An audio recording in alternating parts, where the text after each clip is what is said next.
दिल्ली में पानी के गड्ढे में गिरने से ऑटो चालक की मौत हो गई। फ्लाईओवर निर्माण के लिए खोदा गया था यहां पर गड्ढा। हर्ष विहार के पास ऑटो समेत गड्ढे में गिरा था ड्राइवर। रास्ता बंद करने के लिए नहीं की गई थी कोई भी बैरिकेडिंग। ये देखिए तस्वीर हम आपको दिखा रहे हैं किस तरह से फ्लाईओवर के लिए जो गड्ढा खोदा गया और भारी बारिश के बाद जो हालात बने वो हालात ऑटो चालक की मौत का कारण बन गए। फ्लाईओवर निर्माण के लिए जो गड्ढा खोदा गया था हर्ष विहार के पास ऑटो समेत जो ड्राइवर है वो इस गड्ढे में गिर गया। पानी भरा हुआ था और ऐसे में ये साफ समझ में आ रहा है कि ऑटो चालक को ये गड्ढा दिखाई नहीं दिया और वो आगे बढ़ता चला गया और उसके बाद ऑटो चालक की मौत हो गई। रास्ता बंद करने के लिए वहां पर कोई बैरिकेडिंग या फिर कोई भी सूचना नहीं दी गई थी कि आगे कोई बड़ा खतरा है और वो ऑटो ड्राइवर भाप नहीं पाया और उसके बाद इस हादसे का शिकार किया। और जहां पर यह हादसा हुआ वहां फ्लाईओवर निर्माण के लिए गड्ढा खोदा गया था, लेकिन रास्ता बंद करने के लिए किसी तरह की बैरिकेडिंग नहीं की गई थी और इसी वजह से हादसा होने का अंदेशा जताया जा रहा है। देखिए हमारे सहयोगी अंशुमन यादव की रिपोर्ट। हर्ष विहार में एक ऑटो चालक ने सिस्टम के आगे अपने घुटने टेक दिया या यूं कहें वो सिस्टम से हार गया और उसने मौत को गले लगा लिया। मैं इस वक्त हर्ष विहार में मौजूद हूं और ये वही स्पॉट है जहां पर जो ऑटो चालक थे अजीत शर्मा वो इस रास्ते से होते हुए जा रहे थे, लेकिन आगे गड्ढा था और गड्ढे में उनका ऑटो गिर गया जिससे वो गड्ढे में गिर गए और बेहोश हो गए और उसके बाद उनकी डेड बॉडी बाहर पुलिस वालों ने निकाली। पुलिस का कहना है कि उनके पास लगभग 3:30 बजे कॉल आया था जिसके बाद उनकी डेड बॉडी को यहाँ पे कुछ लोगों ने बाहर निकाला। ये जो रास्ता है ये रास्ता पहले ये जो बैरिकेड है उसको नहीं लगाया गया था, सुबह में ये नहीं लगा था, लेकिन घटना घटने के बाद इस बैरिकेड को लगा दिया गया। ये जो जगह है मैं आपको बता दूं इस जगह पर ऑटो मिला था, इस जगह पर ऑटो खड़ा हुआ था और जो अजीत है उनकी डेड बॉडी यहाँ पे मिली थी। संभवतः ये चप्पल शायद उन्हीं की रही होगी और इस तालाब से यानी कि इस गड्ढे से उनको इनकी डेड बॉडी को स्थानीय लोगों की मदद से निकाला गया था। दिल्ली पुलिस भी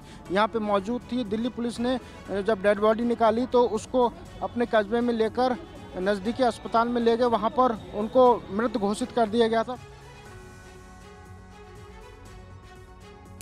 तो किस तरह से हादसा हुआ यह आपने देखा और हादसे में जान गंवाने वाले ऑटो ड्राइवर अजीत शर्मा पर परिवार के जो 4 सदस्य हैं उनकी जिम्मेदारी थी। इस हादसे ने 3 बच्चों के सिर से उनके पिता का साया छीन लिया। आप देखिए अंशुमन यादव की रिपोर्ट। मैं इस वक्त नंद नगरी में हूं और यहां पर ई 342 मकान नंबर में रहने वाले अजीत शर्मा जी जो रिक्शा चलाते थे और रिक्शा चलाकर अपने परिवार का पेट पालते थे। परिवार में 3 बच्चे हैं छोटे छोटे जिनका पालन पोषण वही करते थे।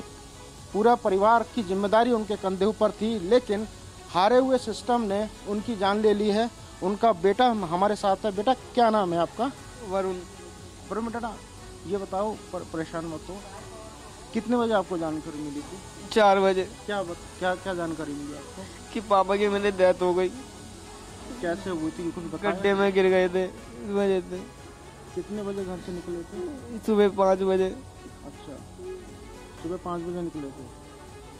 पुलिस ने कब सूचना दी आपको?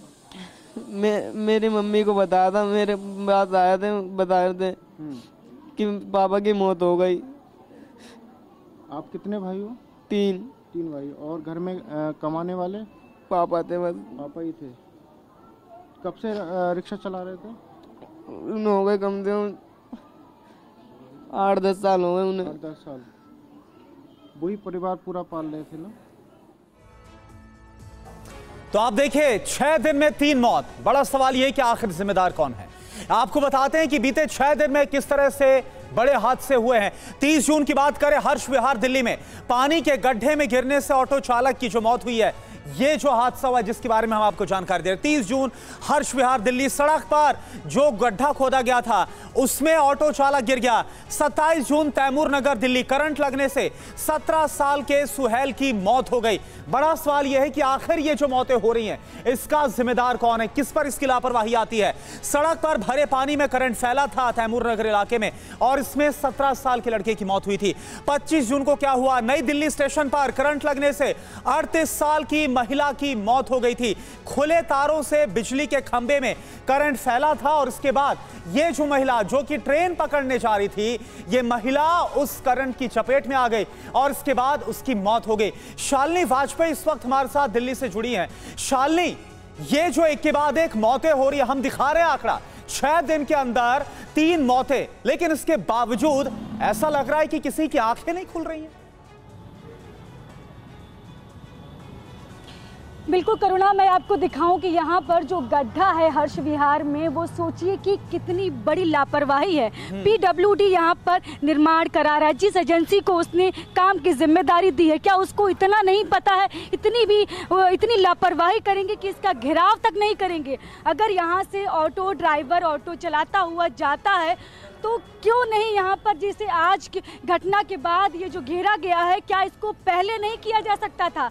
शायद अगर ये पहले करते तो 3 बच्चों के सिर से जो पिता का साया है वो शायद ये सिस्टम नहीं छीन पाता, क्योंकि लापरवाही बहुत बड़ी लापरवाही है। हमारे साथ ये लोग हैं, इनसे बातचीत भी करेंगे। आपका नाम क्या, आप यहीं पर रहते हैं? हाँ जी। ये कितनी बड़ी लापरवाही है, एक शख्स की जान चली जाती है। सिस्टम में इतने लापरवाह लोग हैं, उनको इतना भी नहीं पता होता कि कैसे निर्माण करते हैं, कैसे कंस्ट्रक्शन किया जाता है। कल की बात है ये, कल 2-2:30 बजे की, ठीक है। उस टाइम पे वो ऑटो वाला आया यहाँ से, उसे पता था कि रास्ता खुला हुआ है, तो ये प्लेन पड़ा हुआ था, यहाँ पानी फुल था, तो इस वजह से उसने सोचा निकल जाएगा। निकलने के बदले उसका नीचे गिरा और वो समझ में आ रहा है कि साइड से उठाने लगा ना ऊपर की तरफ। पीछे लापरवाही एक मुख्य वजह है। नजर आप बनाए रखिएगा इस पूरे मामले पर। शुक्रिया हमारे साथ जुड़ने के लिए।